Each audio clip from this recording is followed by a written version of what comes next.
Sergei Kapitonich Akinyev, the teacher of calligraphy, gave his daughter Natalia in marriage to the teacher of history and geography, Ivan Petrovich Lushadinek. The wedding feast went on swimmingly.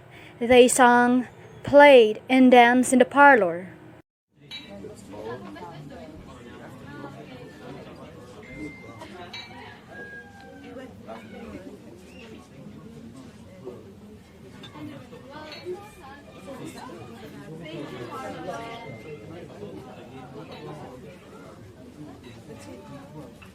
Just at midnight, the host, Akinyev, made his way to the kitchen to see whether everything was ready for the supper.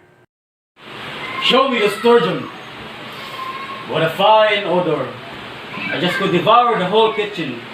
Well, just let me see the sturgeon.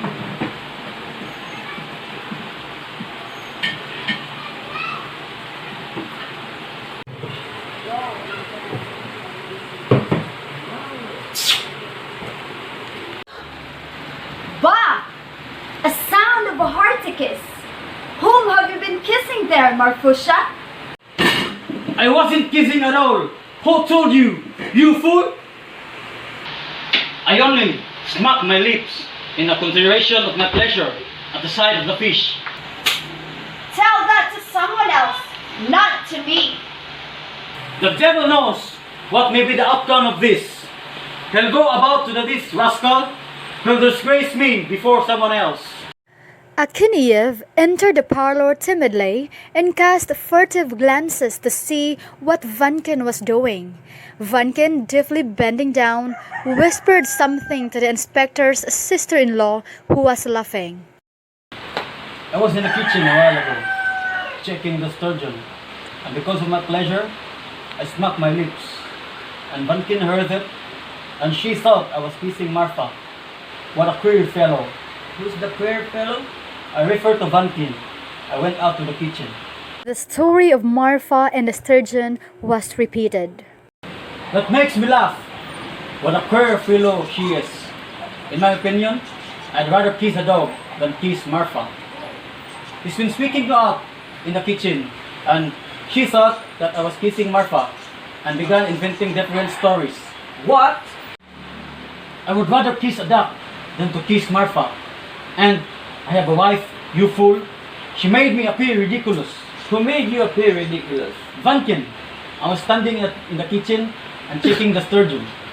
In about half an hour, all the guests knew the story about Vankin and the sturgeon. On the following day, he no longer remembered the story of sturgeon, but, alas, man proposes and God disposes. The evil tongue does its wicked work, and even Akinyev's cunning did not do him any good. 1 week later, on a Wednesday, after the third lesson, when Akinyev stood in the teacher's room and discussed the vicious inclinations of the pupil Visyakin, the director approached him and, beckoning to him, called him inside. See here, Sergei Kapitonich, pardon me, it isn't my affair, yet I must make it clear to you nevertheless. It is my duty.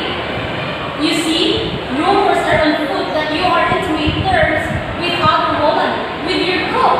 It isn't my affair, but you may wait at intimate terms with her. You may please her, you may do whatever you like, but please, don't do it openly. I beg you, don't forget that you are a fiddler. Akinyev stood as though frozen and petrified, like one stung by a swarm of bees and scalded with boiling water. He went home. Why didn't you eat anything? Hey, what are you thinking about? Are you thinking about Cupid? You're longing for Marfosa. I already know everything. Kind people just open my eyes. You barbarian! He rose from the table and, staggering without cap or coat, directed his footsteps towards Vankin. The latter was at home. You rascal! Why have you covered me with mud before the whole world? Why have you slandered me? How? What slander? What are you inventing? Who told everybody that I was kissing Marfa? Not you, perhaps? Not you, murderer? May God punish me. May I lose my eyesight and die if I even said a single word about you to anyone. May I have neither house nor home. Who? Then who was it? Who? Who?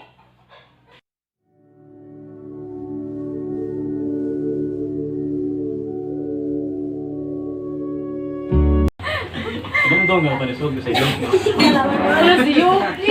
Okay, please. Me okay. Watch out na ta. Watch out. Sulit na siya, Maya. You barbarian? Okay. Barbarian? You barbarian? How? What slander? You rascal! Why have you covered the mouth? Before the world. Before.